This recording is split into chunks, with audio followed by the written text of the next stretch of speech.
अभी अगर मैं अतुल सुभाष की बात करूं तो आई थिंक आप सभी ने ये नाम सुना होगा कि कैसे एक बेंगलोर में रहने वाले आदमी ने अपनी पत्नी और ससुराल वालों से परेशान होकर सुसाइड कमिट कर लिया।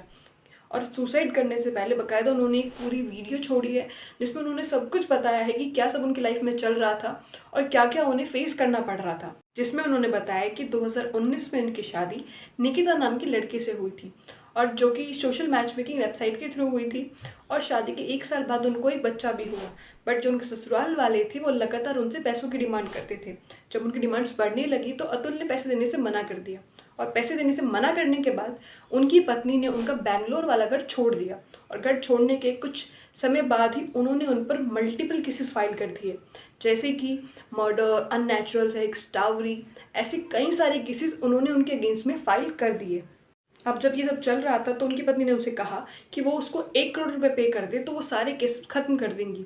बट उनकी डिमांड वहीं तक नहीं खत्म होती, उन्होंने उनसे 3 करोड़ रुपए तक डिमांड करे। तो देखा जाए तो लीगल मैटर्स के चलते कोर्ट के इतने चक्कर लग रहे थे और उनको मेंटेनेंस जो पे करना पड़ा था, तो इन सभी चीज़ों से वो बहुत ज़्यादा परेशान हो चुके थे और इन सब के चलते उन्होंने सुसाइड कमिट कर। जहां पर सब इंडियन जुडिशरी और महिलाओं को मिलने वाले अधिकारों पर सवाल उठा रहे हैं, वहीं पर सुप्रीम कोर्ट ने अपनी रीसेंट जजमेंट में ये बताया है कि वो पहले भी अपनी लैंडमार्क जजमेंट में ये बता चुकी है कि कैसे एलिमनी को डिसाइड किया जाएगा। ऐसा कुछ भी नहीं है, फिर वाइफ की कोई भी अनरीजनेबल डिमांड को फुलफिल किया जाएगा।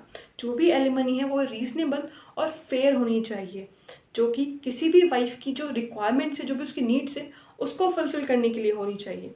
अब इसमें हमारे पास बहुत सारे फैक्टर है जिनको ध्यान में रखकर ही हमारी एलिमनी को डिसाइड किया जाना चाहिए। सबसे पहला है फाइनेंशियल असेट्स, मतलब क्या वाइफ कमाती है और वाइफ कितना कमाती है, क्या हस्बैंड और वाइफ के पास क्या क्या असेट्स हैं उनके। दूसरा है एजुकेशन, क्या वाइफ पढ़ी लिखी है। ऐसा तो नहीं है कि वाइफ पढ़ी लिखी है बट फिर भी जॉब नहीं करना चाहती, और उसकी क्वालिफिकेशन कितनी है।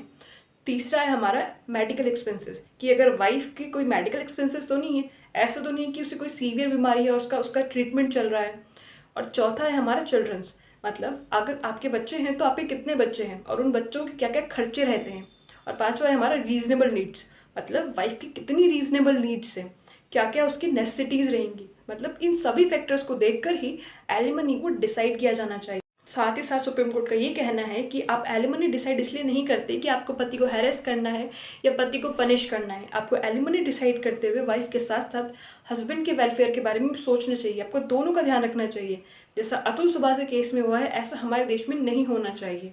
अब ये तो बात रही केस की, बट हमारे देश के हर एक नागरिक को या हर एक हस्बैंड को अपने अधिकारों के बारे में पता होना चाहिए ताकि उनको कोई भी हरेस ना कर सके। Hope you like the video, और आगे भी ऐसी वीडियोस देखने के लिए हमारे चैनल को सब्सक्राइब करें और वीडियो को लाइक करना ना भूलें। Thank you.